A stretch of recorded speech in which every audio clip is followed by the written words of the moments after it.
Now they'll motion Lacey back to the right side of the formation. Here's the snap.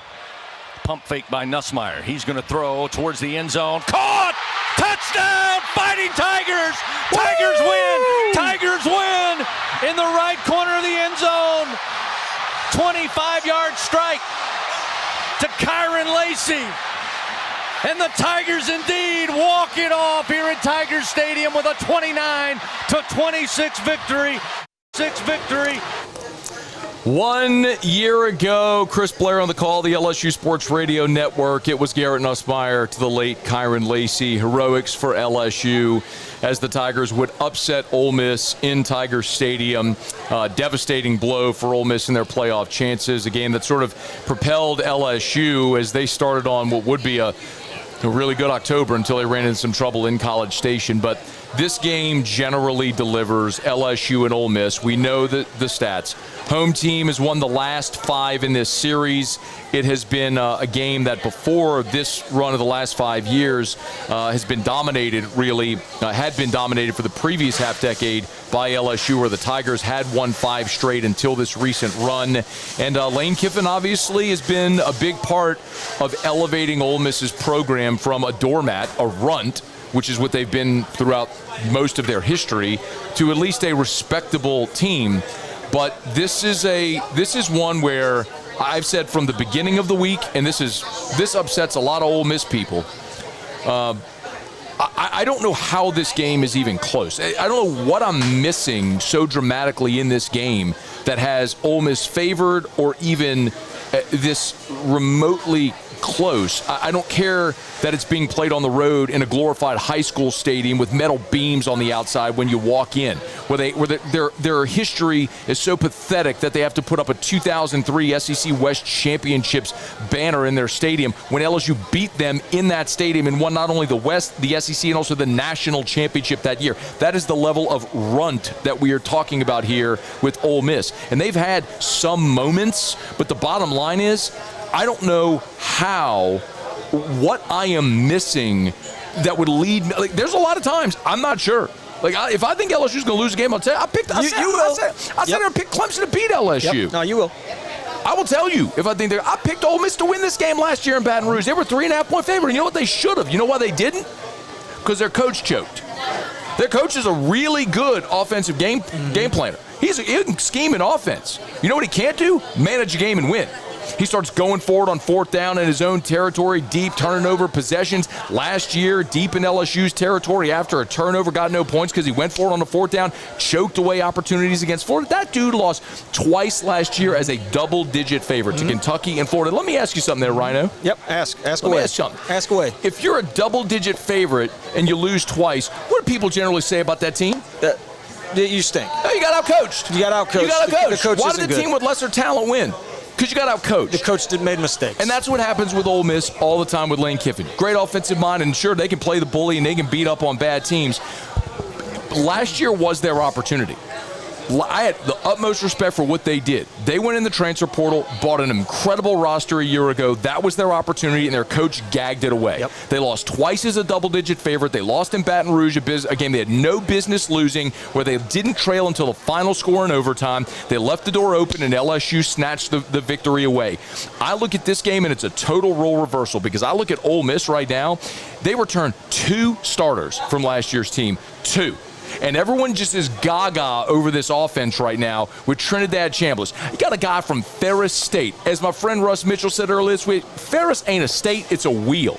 You could tell me a dude from Division II, who a year ago was playing Division II defenses. Now he comes to Ole Miss. He's started 2 games against Arkansas and against Tulane. Division II. By the way, Arkansas's pass defense is in the 70s nationally. Tulane is 105. You want to sit here and tell me all about the numbers that Ole Miss's offense has put up? They played 4 teams. They played Georgia State, 120th in the country in pass defense. They scored 53 on Georgia State. Vandy played Georgia State last week, scored 70. I'm supposed to be impressed that Ole Miss hung 63 on Georgia State. Ole Miss plays. They go and play Kentucky. They end end up in a tie ball game with Kentucky. Sucks. It was supposed to be a get-right game after last year Kentucky upset them. They were supposed to go to Kentucky and blast them.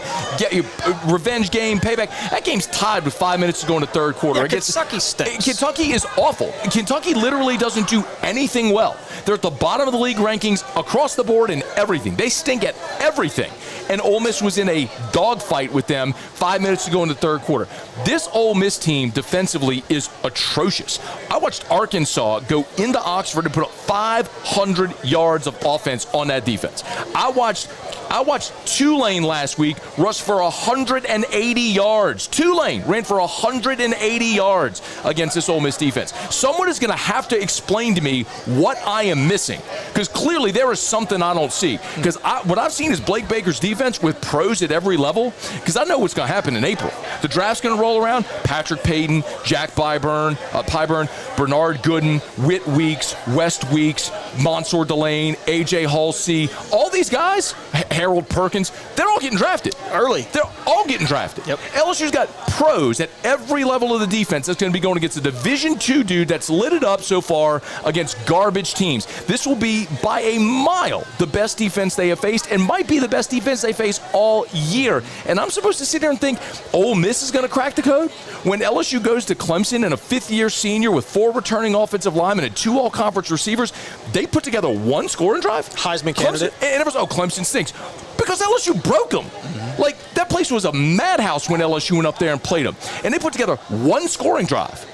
You got Cade Klubnik, who's a 3-year starter, seeing ghosts, can't even find open receivers because of all the elite pressures and blitzes that Blake Baker's bringing. You think Ferris State's going to get that? Is going to crack this code? If he does, I'll sit here on Monday and I will tip my cap. I will eat a mountain of crow. I mean, I will eat the biggest pile of crow ever. But I have not felt this bullish about this game since 2022, when Ole Miss came to Baton Rouge, undefeated, in the top 10, 7-0, and I said on Monday of that week, I ain't even waiting on Friday, LSU's beating Ole Miss, because Ole Miss ain't playing anybody. And by the way, Ole Miss ended up a 5-loss team that year. They were 7-0, playing absolutely nobody, because that's what pollsters do. They just, if you win, you go up. LSU had lost to Florida State. They got blown out by Tennessee, but LSU had incrementally kept getting better and better. That game was at home, and you know what happened that day? LSU beat Ole Miss 45-20. 45-20. And all them Ole Miss people had nothing to say to me that week. And I'm telling you, I feel the same way right now. Not only is LSU going to win this game, I don't know that this feels close on Saturday. Like, I don't know what the scoreboard will say at the end. Maybe they get a garbage time touchdown to make it feel better. But, like, this is going to be one of those games where LSU is going to take Lane Kiffin's offense, put them in a 3-hour chokehold, and Garrett Nussmeier, who showed last week, he's through whatever torso crap he had going on. He's going to go out there and sling it. And this is an awful Ole Miss pass defense. There's not a single pro in that secondary from Ole Miss. And Nussmeier's going to sling it. The receivers are going to go bonkers because Ole Miss can't stop anybody. We saw it against Arkansas. And LSU's going to go to Oxford, and they're going to win and win comfortably. I've yet to hear any salient argument to the contrary of why Ole Miss is going to be competitive or win this game. Well, the only argument is something you said in the beginning of that deal.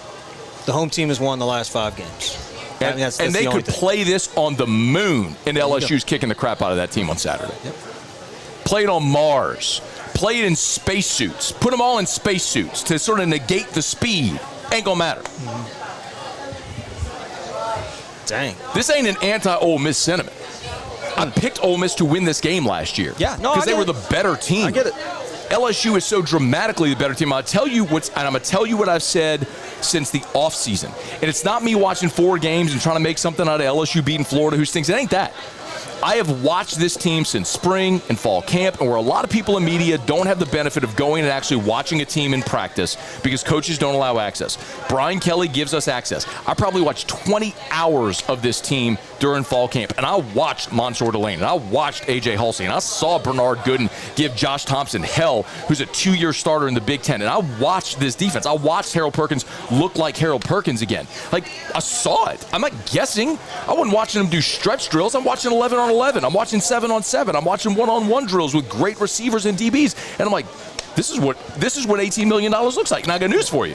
Next year, all the dudes are gone. Yeah. So LSU's going to have a big problem next year. We need $18 million now? more. Yeah. But now? Well, look, all you got to do is go position, player by player, and compare them to the other team. And that's going to tell you who's going to win. or should win. LSU, big. Tigers on the money line. Bet the under as well because Ole Miss ain't scoring. You got anything else you want to say? Call Got Lit Light Installers. I think you said it all, bud. Hey, thanks so much for watching. Please leave your comments. I love to interact. And be sure to hit the red subscribe button below.